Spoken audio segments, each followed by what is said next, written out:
नमस्कार सांग माने जय Jagannath. Shweta simple and tasty recipes channel को आपण मानको पुणी थरे स्वागत करुछि। आपण माने केमिति अछंती आशा करुछि आपण माने भलरे थिबे। मु मध्य भलरे अछि। आज आपण मानक पाखु गोटे डिनर रेसिपी नेकी आसीछि जोटा कि आम ओडिया मानकर रेसिपी चकुली सहित आलू तरकारी। आलू तरकारी ये पूरा सादा सिंपल करिछि, कम तेल मसला बिना प्याज रसुण रे बनैछि आलू तरकारी। तेबे चलंतु आलू तरकारी प्रोसेस स्टार्ट करबा। मुझे कढ़ई बसैछि, कढ़ई ताती गला पर 2 चामच रिफाइन तेल देइछि। तेल ताती गला पर गोटा गरम मसला पकईछि आ ता देहरे जीरा सोरिष हाफ चामच लगे पकईकरी भल भाव फुटई देइछि। से सब फुटीगला पर एटी गोटे टमाट को छोट छोट करी काटिकी भाजी नहीं आ ता देहरे किछि भृसंग पत्र देइछि। आपण चाहेले आपण एथिरे अदा टिके आ हेंगु भी मध्य पकई परिबे। मु पकईनी किंतु आपण माने पकई परिबे। आ टमाटा टिके सॉफ्ट हेबा पय एटी गोडे की छाडी देइथिली 2 ରୁ 3 मिनिट। देखंतु टमाटा सॉफ्ट हो जाइछि। आ एथिरे हम घरर किछि बेसिक मसला पकेइबा जोटा कि स्वाद अनुसार लूण, हळदी गुंड, लंका गुंड, मसला गुंड। मु एठी घर हमर होममेड मसला गुंड हे थाउछि बिना प्याज रसुन रे मु ताको पकेइछि। आपण माने चाहिले एथिरे करी पाउडर पकेइ पारिबे, जीरा धनिया पाउडर पकेइ पारिबे। आउ ए सब मसला को पकेइकरी मु पुणी थरे भल भाबरे भाजी दउछि। एठी मीडियम फ्लेम रे ही आमे मसला को भाजीबा। आउ सांग माने जदि मो वीडियोटी एठी आपण मानको भल लागिवो ताहले मो वीडियो रे गोटे लाइक करिवे, मो वीडियोटी रे गोटे शेयर करिवे, मो वीडियो को कमेंट करिवे। आउ मो चैनल रे जदि नुआ आसी देखुछंती ताहले प्लीज मो चैनल रे सब्सक्राइब करिवे। मो चैनल टी को सब्सक्राइब कर साला परे पाखरे थिबा बेल आइकन को क्लिक करिवे जा द्वारा कि आपण मानक पाखकू मोर सब वीडियो सहज आउ शीघ्र पहुँच पारिबो।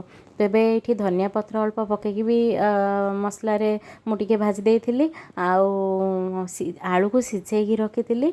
आलू को सिझेकी रखी हाथ रे टिके चकटिगिरी एथिरे पके देइथिली। आलू को भल भाबे मसला सहित भाजी नबा 2 ରୁ 3 मिनिट आलू को भल भाबे मसला सहित भाजी दबा जेमिति कि सब मसला आलू भितर भल भाबे कोटिंग हे जिवो।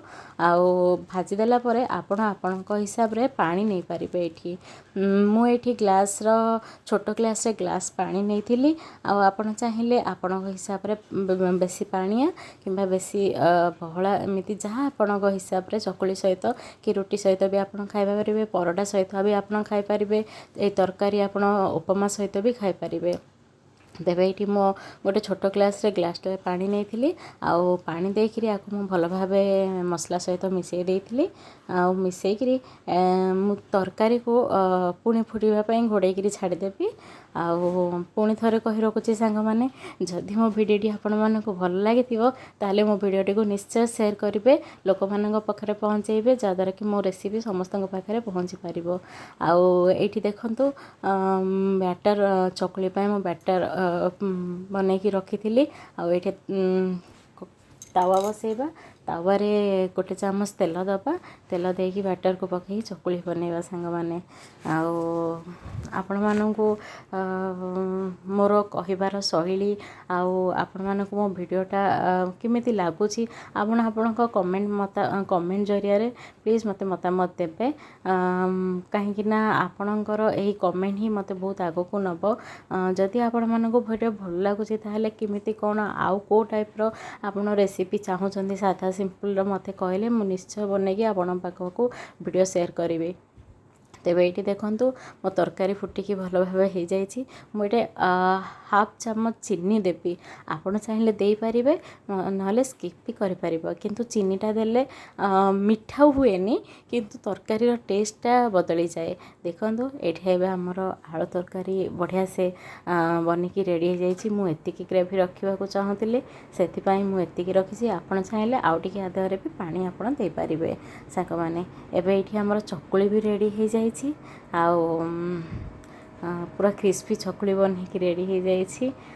देखंतु चकुली रेडी हो जाइछि।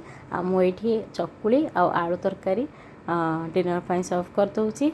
केमिति लागिला मोर ये चकुली आलू तरकारी आपने निश्चित कमेंट करंतु सांग माने मु जानी आपण मैंने ही मत आग को नेबे से आपण मैंने को जदि भल लगी ताले आपण मो वीडियो को निश्चित शेयर करंतु। रोची आउ गोटे वीडियो रे आपण मान सहित देखा। नमस्कार।